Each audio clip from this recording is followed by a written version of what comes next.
Tuhan firman-Mu ajaib, kekal meski gunung menghilang.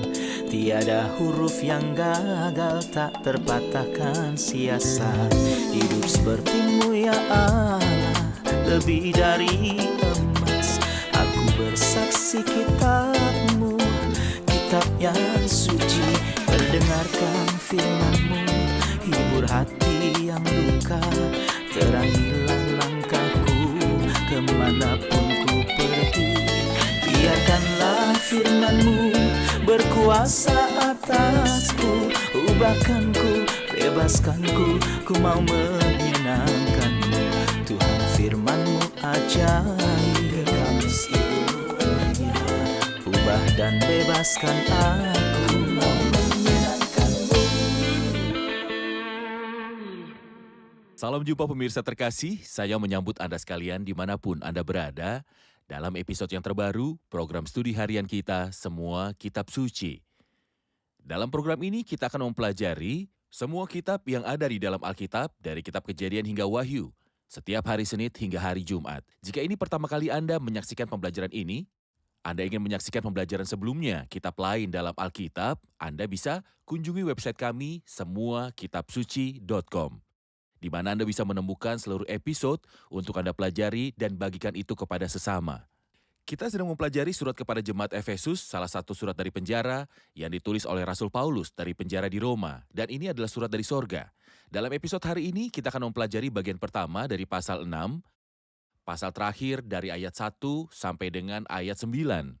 Untuk memulai, izinkan saya untuk menyambut tamu kehormatan yang telah hadir di studio, seorang hamba Tuhan, Saudara Yosef Riyad. Selamat datang, Saudara Yosef. Selamat datang, Saudara Riyad. Kami juga menyambut hadirin di studio, selamat datang. Saudara Yosef, apakah topik utama dari pasal 6?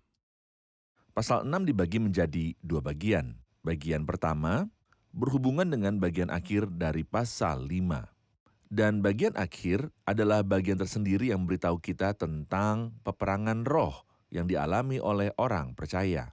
Jadi bagian pertama yang berhubungan dengan pasal 5 adalah tentang hubungan.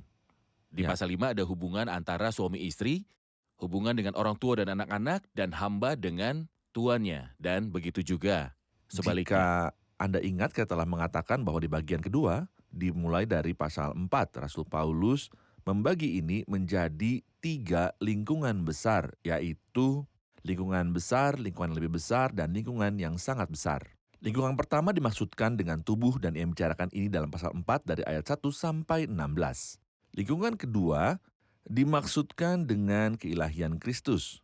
Dan ini dimulai dari pasal 4 ayat 17 sampai ayat 22 dari pasal akhir ketika ia mulai berbicara tentang lingkungan yang sangat besar yang dimaksud dengan ciptaan, di mana ia berbicara kepada kita tentang 3 hubungan.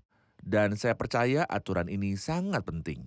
Ia memulai dengan hubungan antara suami dan istri, kemudian hubungan antara anak-anak dan orang tua, kemudian hubungan antara hamba dan tuan. Menurut saya ada logika di balik hubungan itu.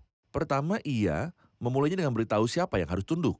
Karena ia mengatakan, rendahkanlah dirimu satu terhadap yang lain. Siapa yang harus tunduk? Suami atau istri? Istrilah yang harus tunduk. Siapa yang harus tunduk? Orang tua atau anak-anak? Anak-anaklah yang harus tunduk. Siapa yang harus tunduk? Hamba atau tuan? Hambalah yang harus tunduk. Tapi tentunya dalam Kristus, semua adalah satu, tidak ada laki-laki atau perempuan, tidak ada hamba atau bukan hamba. Aturan ini sangat indah karena sesuai dengan aturan dari hubungan dalam Taman Eden, suami dan istri. Tapi setelah keluar dari Taman Eden, hubungan dari orang tua dan anak-anak pun dimulai. Setelah banjir, hal ketiga dimulai, yaitu adalah hubungan antara hamba dan tuan. Maka ia tidak mengaturnya secara acak, tapi dengan kebijaksanaan dan pengertian.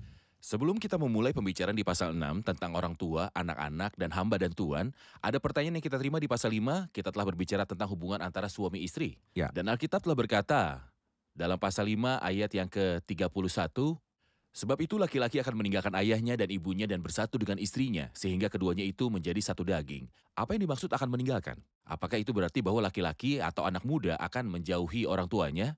Akan meninggalkan ayahnya dan ibunya dan bersatu dengan istrinya?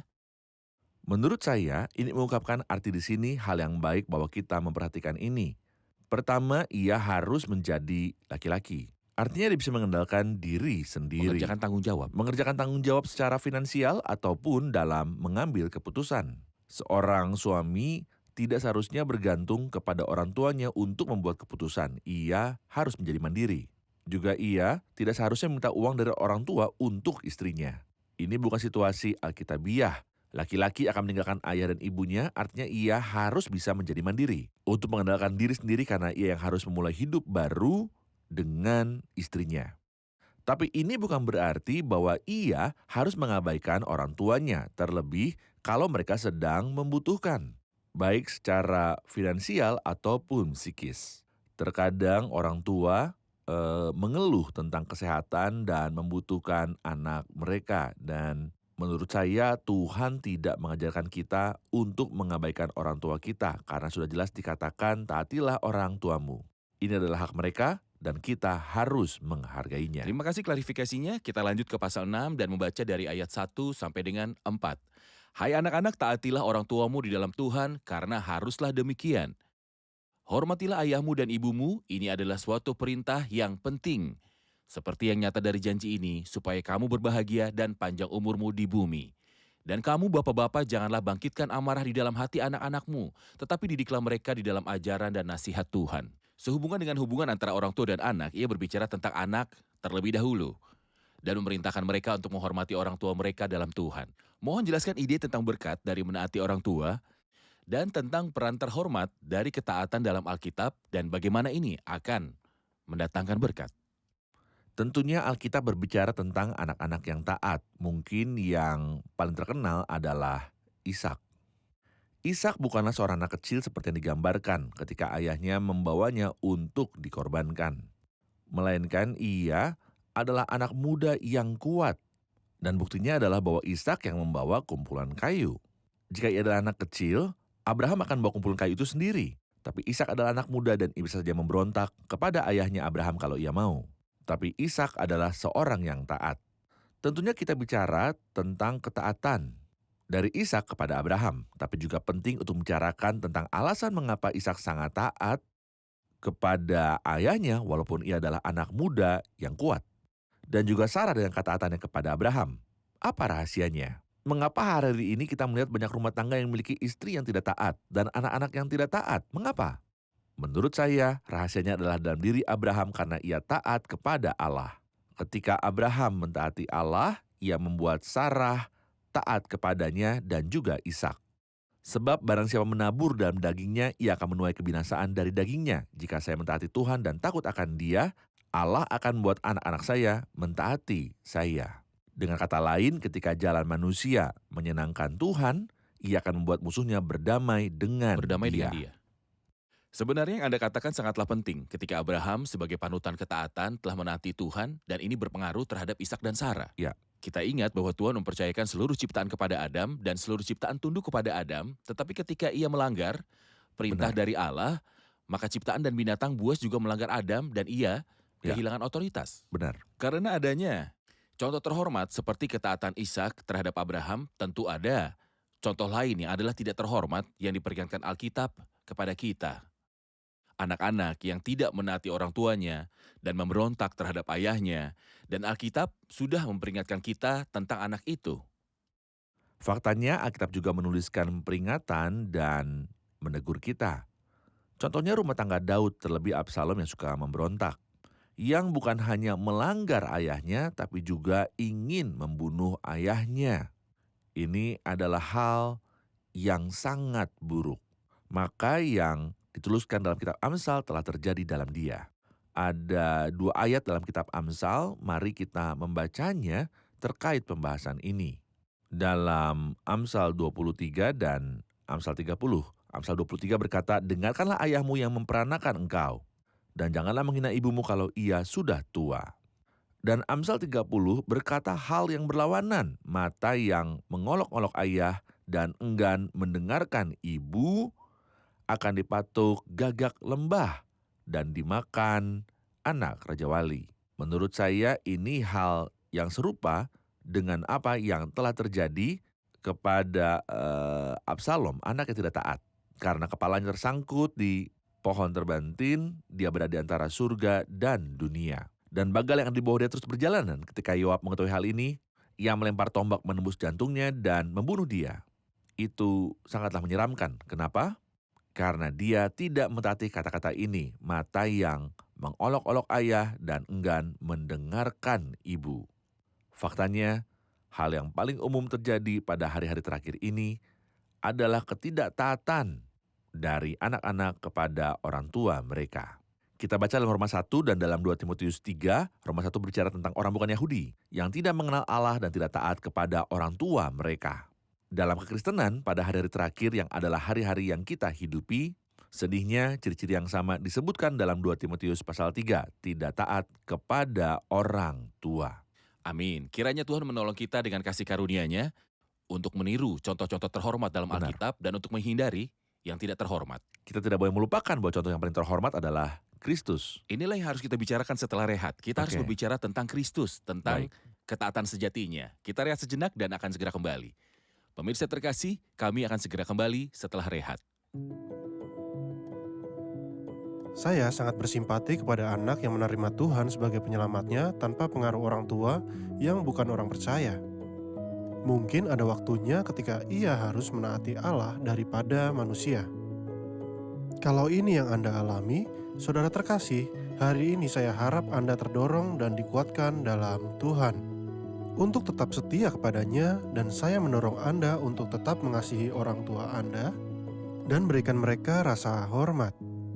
Dan kiranya Allah memberikan Anda kebijaksanaan untuk bertindak dalam situasi kritis ini yang membutuhkan pilihan antara Allah dan keluarga. Berkuasa atasku, ubahkanku, bebaskanku, ku mau menyenangkanmu. Tuhan firman-Mu ajaib, kami seluruhnya. Ubah dan bebaskan aku, mau menyenangkanmu. Kami telah kembali pemirsa terkasih untuk melanjutkan pembelajaran kita dalam pasal 6 dari surat kepada Efesus. Saudara Yosef, sebelum rehat kita telah berbicara tentang contoh-contoh terhormat dan yang tidak terhormat. Ya. Terkait hal dari ketaatan dari anak kepada orang tua. Kita berbicara tentang Kristus, contoh dari ketaatan sejati. Mohon beritahu ketaatan Benar. apa saja yang Kristus lakukan kepada Bapa. Faktanya kita bisa melihat ini dalam dua sudut pandang. Orang tua secara daging, tentunya kita tahu bahwa dia tidak memiliki sosok seorang ayah. Tapi apa yang bisa kita sebut sebagai ayah yang sah atau ayah yang formal di hadapan manusia? Kita baca dalam firman dari Lukas pasal 2 perkataan ini. Lalu ia pulang bersama-sama mereka ke Nazaret dan ia tetap hidup dalam asuhan mereka. Terkadang kita berbicara tentang ketaatan dari seorang istri kepada suami. Dan mungkin beberapa orang menganggap ini cara lama atau merendahkan perempuan. Lihat di sini, Tuhan yang mulia tunduk kepada mereka. Mengapa? Apakah Yusuf lebih baik daripada Kristus? Tentu tidak. Apakah Maria yang terberkati lebih baik daripada Kristus? Tentu tidak. Jadi bagaimana ia bisa mentaati mereka? Karena ini adalah aturan yang ditetapkan Allah. Ketika sang istri tunduk kepada sang suami, ini bukan karena sang suami lebih baik. Bukan, tidak ada yang mengatakan hal itu. Tapi ini adalah hal yang seharusnya terjadi. Maka ia ada dalam asuhan mereka dan juga taat kepada mereka. Tapi kita tidak boleh melupakan ketaatannya kepada Bapa di surga. Ia berkata, makananku ialah melakukan kehendak Dia yang mengutus aku dan menyelesaikan pekerjaannya. Aku suka melakukan kehendak-Mu, ya Allahku. Taurat-Mu ada dalam dadaku. Aku telah mempermuliakan Engkau di bumi dengan jalan menyelesaikan pekerjaan yang Engkau berikan kepadaku untuk melakukannya. Maka tidak heran bahwa sang Bapa membuka surga dan berkata, inilah anakku yang kukasihi, kepadanya aku berkenan. Mempertimbangkan bahwa menaati orang tua akan memberikan umur panjang di bumi dan dalam perjanjian Ya. lama. Tetapi ketaatan dari Kristus yang sempurna memperlambat hari-hari seperti yang dikatakan, aku berkata ya Allahku, jangan panggil aku kembali pada hari-hariku. Kita akan mendengarkan pertanyaan dari hadirin. Kita telah mengerti ketaatan kepada orang tua. Tapi ayat 4, dan kamu bapak-bapak janganlah bangkitkan amarah dalam hati anak-anakmu, tetapi didiklah mereka dalam ajaran dan nasihat Tuhan. Tolong jelaskan ini. Apa yang dimaksud dengan janganlah bangkitkan amarah dalam hati anak-anakmu? Mohon penjelasan. Karena kita mengerti ia selalu mulai dengan siapa yang harus tunduk, yaitu anak-anak. Kemudian Seperti yang ia lakukan di awal ketika ia berbicara kepada para istri dan kemudian kepada para suami, di sini ia berbicara kepada anak-anak, kemudian kepada orang tua. Peran anak-anak adalah untuk taat. Apa peran dari orang tua? Janganlah bangkitkan amarah di dalam hati anak-anakmu, seringkali orang tua tidak terlalu bijak. Dan mereka membangkitkan amarah di dalam hati anak-anak mereka. Saya akan hanya memberi satu contoh. Memihak kepada satu anak daripada yang lain. Dalam hal ini saya membangkitkan amarah di dalam hati anak saya. Saya membangkitkan amarah dia saat saya memihak kepada anak yang lain. Dan saya selalu merendahkan yang satu dan meninggikan yang lain. Ini mengarah kepada bangkitan amarah di dalam hati anak. Ini adalah hal yang tidak seharusnya dilakukan dari seorang ayah yang bijak yang ingin membesarkan anaknya dengan cara yang benar. Janganlah bangkitkan amarah di dalam hati anak-anakmu, tapi didiklah mereka di dalam ajaran dan nasihat Tuhan. Ajaran Tuhan adalah untuk mengajarkan mereka tentang apa yang Tuhan inginkan, dan nasihat Tuhan adalah untuk menjelaskan akibat juga mereka tidak taat. Maka saya harus menjelaskan kepada dia apa yang harus ia lakukan, dan apa akibat yang akan terjadi jika mereka tidak taat. Ini harus dilakukan sedini mungkin. Seorang perempuan pernah bertanya, saya memiliki anak berumur 2 tahun. Kapan saya harus mengajari dia firman Tuhan? Ibu yang saleh menjawab sambil berkata, kamu terlambat 2 tahun. Saya seharusnya mulai mengajarnya prinsip-prinsip kesalehan dan takut akan Tuhan segera setelah dia lahir. Ibu dari Musa mulai mengajarkan dia dari hari-hari awal dia lahir. Tepat. Dan apa yang sudah ditabur dalam dia bertahun-tahun sebelum dia pergi ke istana Firaun adalah apa yang menetap dengan dia Ya. selama tahun-tahun itu. Benar. Saya ingin kembali kepada peran dari anak-anak. Sementara kita berbicara tentang ketaatan dari anak-anak, kita akan berbicara tentang ketaatan dari Tuhan. Ya. Alkitab berkata, hormatilah ayahmu dan ibumu, ini adalah suatu perintah yang penting, seperti yang nyata dari janji ini, supaya kamu berbahagia dan panjang umurmu di bumi. Maka panjang umur adalah salah satu berkat dari ketaatan kepada orang tua dalam perjanjian lama. Dan kita berkata bahwa Kristus, walaupun ia adalah contoh dari ketaatan sempurna, tapi hari-hari dia adalah pendek. Benar. Mengapa hidupnya pendek? Walaupun ia contoh dari ketaatan sempurna, mengapa hidupnya tidak panjang?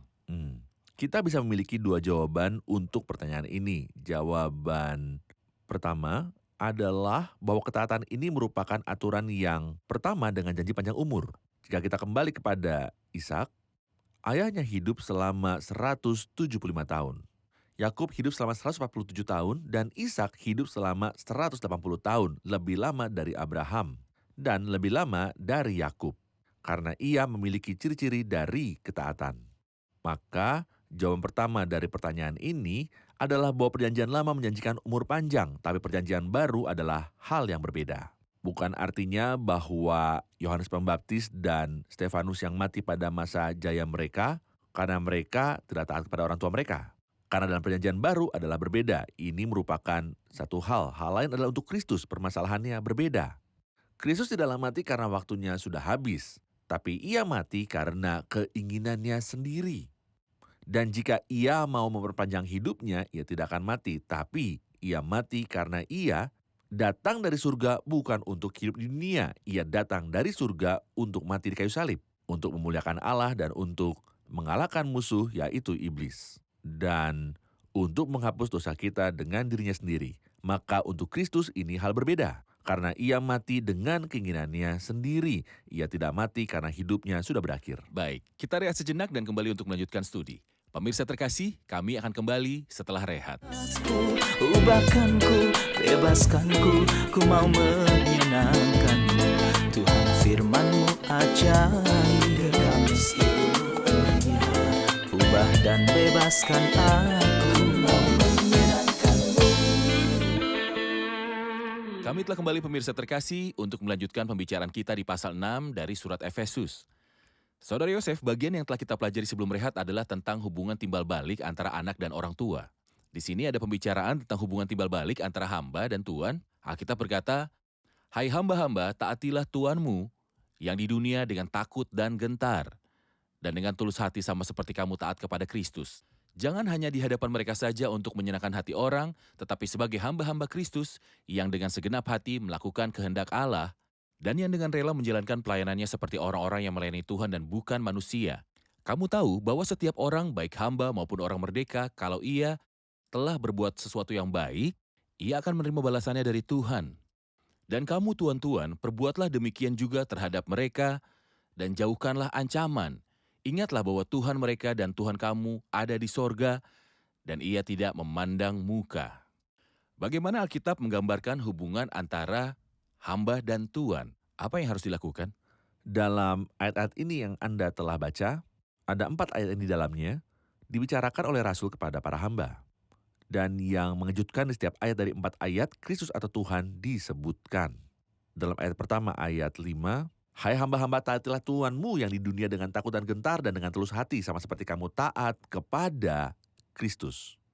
Ayat selanjutnya, "Angan hanya di hadapan mereka saja untuk menyenangkan hati orang, tapi sebagai hamba Kristus." Ayat selanjutnya, "Dengan rela menjalankan pelayanan seperti orang yang melayani Tuhan dan bukan manusia." Dan ayat terakhir, "Kamu tahu bahwa setiap orang, baik hamba maupun orang merdeka, kalau ia telah berbuat sesuatu yang baik, ia akan menerima balasannya dari Tuhan."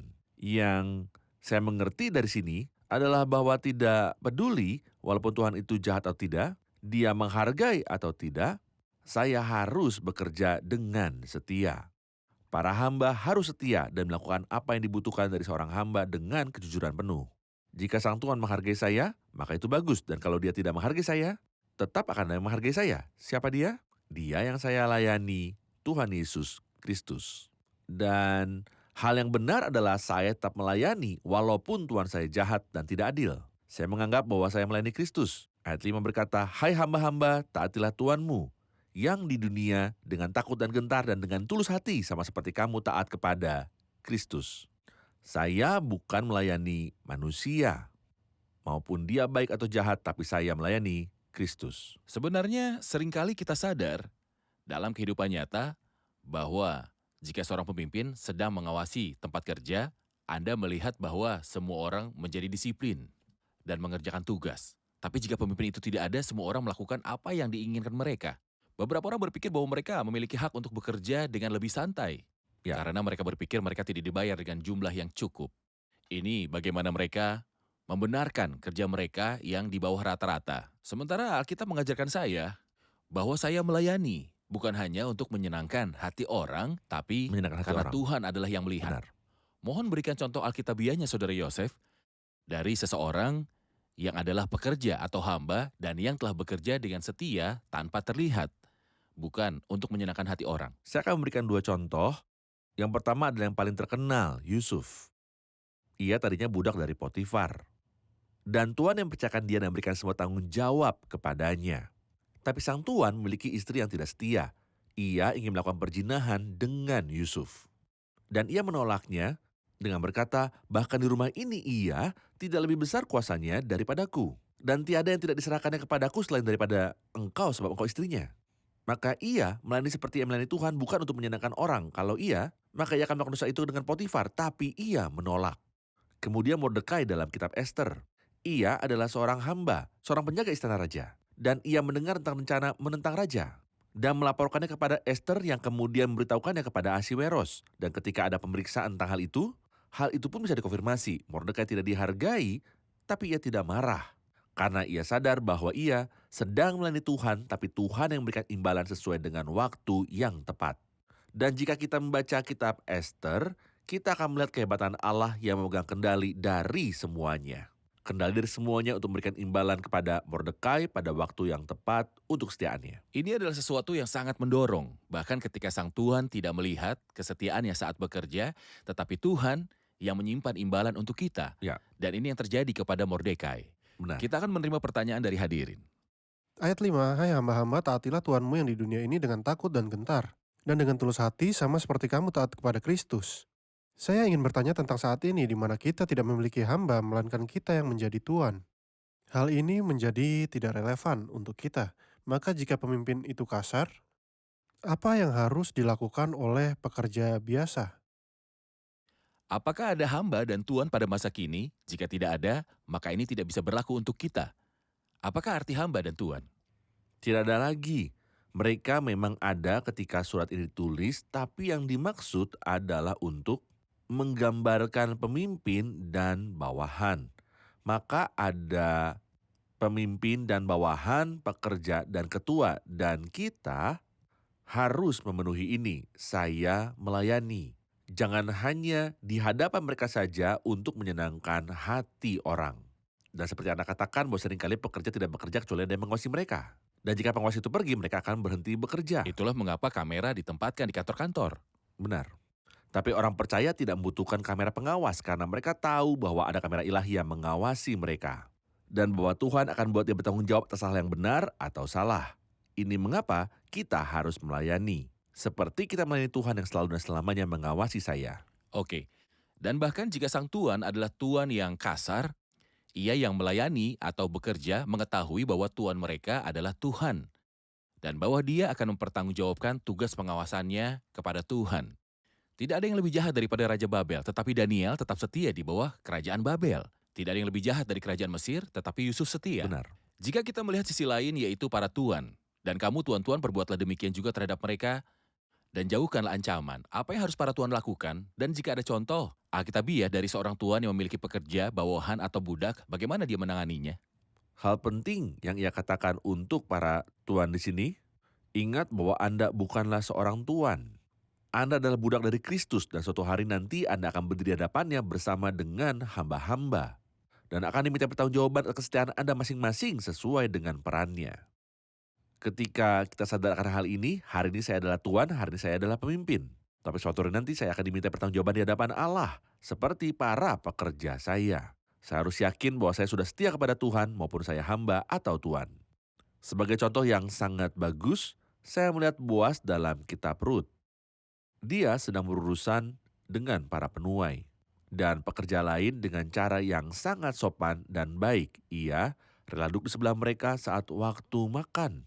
Dan ketika ia datang kepada mereka, ia menjawab mereka dengan berkata, Tuhan menyertai kamu. Dan mereka menjawab dia, Tuhan memberkati engkau. Ini adalah hubungan yang ideal antara tuan dan hamba. Dan menurut saya setiap orang dalam Tuhan kalau dia adalah hamba, ia memiliki ketaatan dan bekerja dengan setia. Dan kalau ia adalah tuan, ia akan bekerja dengan taat tanpa mengancam. Karena ia juga akan berdiri di hadapan tuan terhebat dan tidak ada perbedaan di hadapan Allah. Terima kasih untuk penjelasannya, Tuhan memberkati. Kita akan dengarkan komentar dari hadirin. Apa yang telah Anda pelajari? Ketaatan dari seorang istri kepada seorang suami dan anak-anak kepada orang tua dikondisikan oleh ketaatan suami kepada Allah terlebih dahulu. Fakta dalam Alkitab bukan hanya memperdulikan tentang ajaran spiritual, tetapi juga memperdulikan tentang perilaku dalam hidup saya. Selagi mendengar pengajaran ini, saya merasa tersentuh karena Alkitab tidak hanya memperdulikan tentang kategori tertentu. Ini berbicara tentang perintah kepada wanita dan juga kepada pria, dan ditunjukkan juga kepada para budak dan para tuan. Maka ini memperdulikan semua kategori dan bukan hanya satu. Terima kasih, Tuhan memberkati. Terima kasih, Saudara Yosef. Kita akan berjumpa pada episode terakhir dari surat Efesus. Tuhan memberkati. Pemirsa terkasih, puji syukur kepada Tuhan kita atas firman-Nya yang kudus, yang mengajar kita jalan yang benar untuk memiliki hubungan yang berhasil. Sampai berjumpa di episode berikutnya, episode terakhir dari surat kepada Efesus, yaitu tentang peperangan roh. Apakah kita memiliki peperangan roh? Apakah Alkitab mengajarkan kita bahwa ada peperangan dalam kekristenan? Apa itu pertengkaran? Apakah peperangannya? Apakah senjatanya? Kita akan mengetahui semua ini di episode berikutnya. Tuhan besertamu.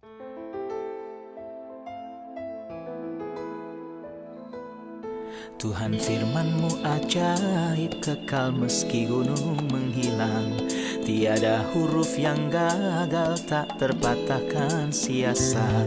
Hidup seperti-Mu ya Allah, lebih dari emas.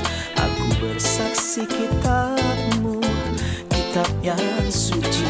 Mendengarkan firman-Mu, hibur hati yang luka. Terangilah langkahku kemanapun ku pergi. Biarkanlah firman-Mu berkuasa atasku. Ubahkanku, bebaskanku, ku mau menyenangkan-Mu. Tuhan firman-Mu ajaib, ubah dan bebaskan aku.